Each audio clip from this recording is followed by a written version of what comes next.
Okay so hello guys, कैसे आप सब। मेरे इस चैनल हिमाचल फैक्ट का फिर से स्वागत है। और आज की स्टोरी काफ़ी ज़्यादा क्रीपी आउट करने वाली है, क्योंकि ये इंसिडेंट बिल्कुल ही मेरे साथ हुआ है और ये काफ़ी ज़्यादा क्रीपी इंसिडेंट है। आई डोंट नो बिल्कुल ये रियल है या इसमें कुछ मिसमैच है या कुछ जानवर की वजह से वो आवाज़ें हुई। तो मुझे लगता है जैसे मेरा वो विश्वास था कि वो जानवर नहीं था, कुछ पैरानॉर्मल चीज़ थी। तो मैं तुम्हें पूरी स्टोरी सुनाता हूँ। बेसिकली मैं अपनी नानी घर में रहा करता था जब मैं छोटा था, क्योंकि मेरा घर स्कूल से बहुत दूर था। मेरा घर थोड़े गांव वाले इलाके में आता था और वहाँ कॉन्वेंट स्कूल नहीं थे, तो इस वजह से मैं नानी घर में रहता था। तो नानी घर में रहने की वजह से मैं वहाँ का आदी हो चुका था, वहाँ पे रहता था और वहाँ पे खेला, वहीं पे बड़ा हुआ।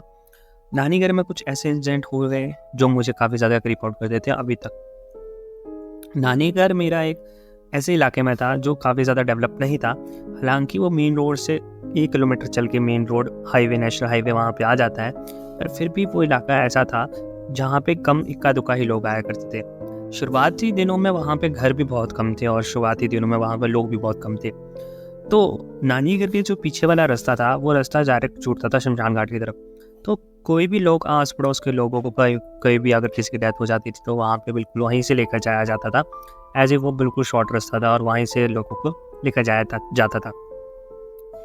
मुझे ऐसा कभी इंसिडेंट फील नहीं हुआ कि मुझे ऐसा डर लगे, पर जब भी वहाँ से लेकर जाया जाता था तो मुझे कहते घर वाले कि बाहर मत निकलना। ऐसा माना जाता था कि कुछ नेगेटिव एनर्जीज बहुत ज़्यादा होती हैं और बच्चों में एक चीज़ें काफ़ी ज़्यादा करती हैं, तो हमको बोलते थे कि बाहर मत निकलना जब तक उनकी अर्थी ले जाया जा रही है।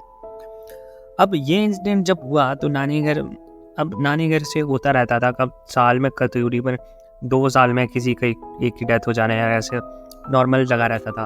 अब वो जगह काफ़ी ज़्यादा डेवलप है, लेकिन उस समय काफ़ी ज़्यादा डेवलप नहीं थी। अब ये इंसिडेंट होता है जब मैं था 11 साल का, तकरीबन सर्दियों के दिन की बात है।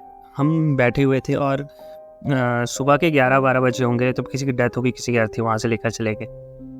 अब ये उस समय हमारे जो नानी घर था उसकी दूसरी मंजिल भी बन रही थी। तो जब वो मंजिल बन रही थी तो ऐसा था कि वहाँ पे कुछ ऐसे इंसिडेंट नहीं हुए जो हमें डरा दे, पर उसके बाद जब वो मंजिल पूरी बनी नहीं थी, प्लास्टर किया हुआ था, तो जब भी हम किचन में खाना खाने बैठते थे तो हमें ऊपर वाली मंजिल से कुछ आवाज़ें आती थी। वहाँ पे हमने सामान रखा था, जैसे कि कुर्सियाँ हो गई, जैसे कि बेड हो गए, तो ऐसे लगता था जैसे कोई बेड को खींच रहा है। और ये रोज़ रात को होना हमारे साथ। बच्चे थे तो हिम्मत किसी की पड़ती नहीं थी और बड़े इग्नोर मारते थे जैसे कुछ हुआ ही ना हो। वो इस बारे में बात भी नहीं करना चाहते थे। एक बार की बात है, मैं इस चीज़ को थोड़ा सा ज़्यादा क्यूरियस था। डर तो लगता था पर मैं बहुत ही क्यूरियस था इस चीज़ को देखने के लिए। जब रात के 8:30 बजे थे, मुझे बोला था कि तुम छत की लाइट ऑन करके आ। इस इंसिडेंट के बाद मुझे ऐसा लगता है कि पैरानॉर्मल चीज़ें होती है। जब मैं ऊपर लाइट ऑन करने के लिए गया तो वही आवाज़ें दोबारा से शुरू हो गई। अब मेरे को उन्होंने लाइट ऑन करने के लिए बोला था, तो वो जगह जो थी वो जगह से काफ़ी ज़्यादा दूर थी। हालांकि मतलब गैलरी से ही ऊपर छत की लाइट ऑन हो जाती है, पर मैंने सोचा कि क्यों ना थोड़ी चल के देख लिया जाए कि दरवाजे किसकी आती है, शायद कोई बिल्ली हो या कुछ। जब मैं ऊपर गया तो मुझे कुछ भी नहीं ऐसा लगा जैसे कुछ अनोइंग सा चीज़ हो, पर थोड़ी देर के बाद जब मैं मुड़ा तो मुझे ऐसा लगता है कि पीछे से दोबारा से बेड हिल रहा है। मैंने बेड की तरफ देखा तो बेड थोड़ा सा अपनी जगह से पोजीशन से खिसक गया था। कुछ नहीं, कोई चीज़ नहीं थी वहाँ पे, कुछ नहीं था, बेड अपने आप ही जगह से खिसक गया। मेरी फटी, मैं दौड़ के वहाँ से भाग गया। अब ये होता है तो जब एक औरत की डेथ हुई थी उसके कुछ 1-2 दिन के बाद ये होता है बूढ़ी औरत की डेथ हुई थी।